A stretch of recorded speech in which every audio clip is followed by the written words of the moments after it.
NewsRadio. This week. An individual died while several others sustained injuries following clashes between protesters and police in Rambukkana on Tuesday, the 19th of April. Several persons, including police officers, are continuing to receive treatment in hospital following the incident. The protesters were demanding a steady supply of fuel. Meanwhile, police curfew that was imposed in the area to control the situation was lifted on the 21st of April at 5 a.m. Inspector General of Police C.D. Vikramatne directed the Criminal Investigation Department to conduct an impartial inquiry into the death of the individual. The IGP issued the directives to the DIG in charge of the CID W. Tilakaratna. The IGP called for an interim report to be submitted within 3 days. The individual who died in the police gunfire is a resident of Narambed, Hirivadunna. The IGP requested the assistance of the Secretary of Defence for the Tri-Forces to be deployed to Rambukkana until the victim's final rites are performed. Meanwhile, a special police team comprising 20 policemen, including the Senior Superintendent of Police of Avissavella and 3 Assistant Superintendents of Police were appointed to conduct investigations into the incidents that took place at Rambukkana. A comprehensive investigation will be carried out on the directives of the Senior DIG in charge of the Sabaragamuwa province. The IGP was also summoned before the Human Rights Commission of Sri Lanka today, the 22nd of April, for questioning over police actions in controlling protesters in Rambukkana. The Ceylon Petroleum Corporation increased fuel prices this week.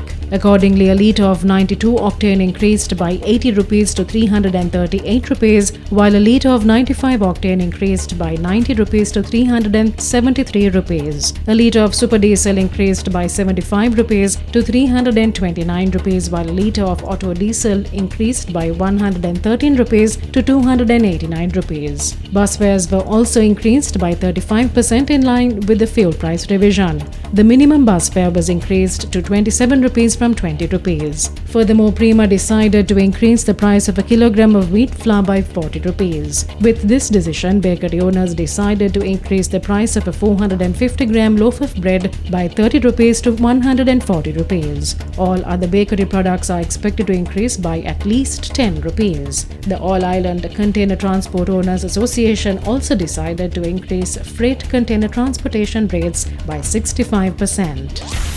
Archbishop of Colombo Cardinal Malcolm Ranjith says the report by the Presidential Commission of Inquiry that probed the Easter Sunday attacks revealed that unrest was created in the country in order to ascertain victory of a 2019 presidential election candidate by putting forth promises of upholding national security.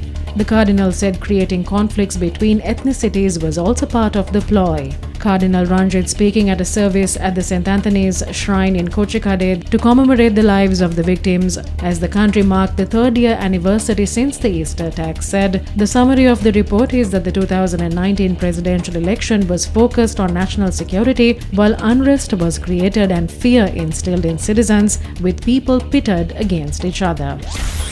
The Chief Prelates of the 3 chapters in a letter states that if action is not taken to resolve the prevalent economic crisis, a Sangha Convention will be declared against the present governance. The letter states the Mahanayaka Theatre together will declare a Sangha Convention if the proposals put forth by the Chief Prelates on the 4th of April are disregarded, continuing to remain insensitive to the issues of the people.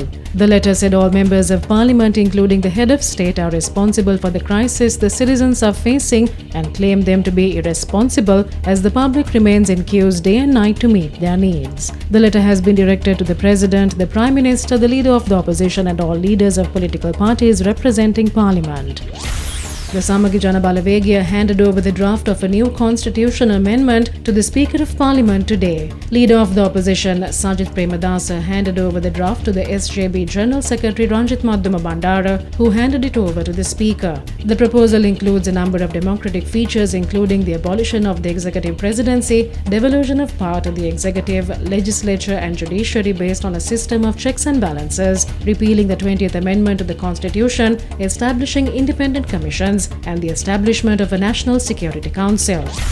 The International Monetary Fund said discussions with Sri Lanka on a potential loan program are at an early stage and any deal would require adequate assurances that the country's debts can be put on a sustainable path. In a statement to Reuters, IMF Sri Lanka Mission Chief Masahiro Nozaki said IMF Managing Director Kristalina Georgieva discussed lending options and policy plans with the Lankan delegation. Nozaki said an IMF-supported program should be designed to resolve Sri Lanka's acute balance of payments problems and put the economy back on a sustainable growth path as early as possible.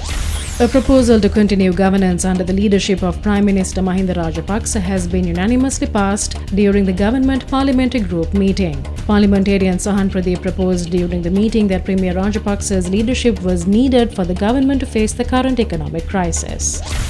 The Ministry of Health decided to reverse a decision to lift the mandatory requirement of wearing a face mask in public places. The Health Ministry said the decision was reached after consideration of facts such as large groups gathering around the country to participate in massive protests.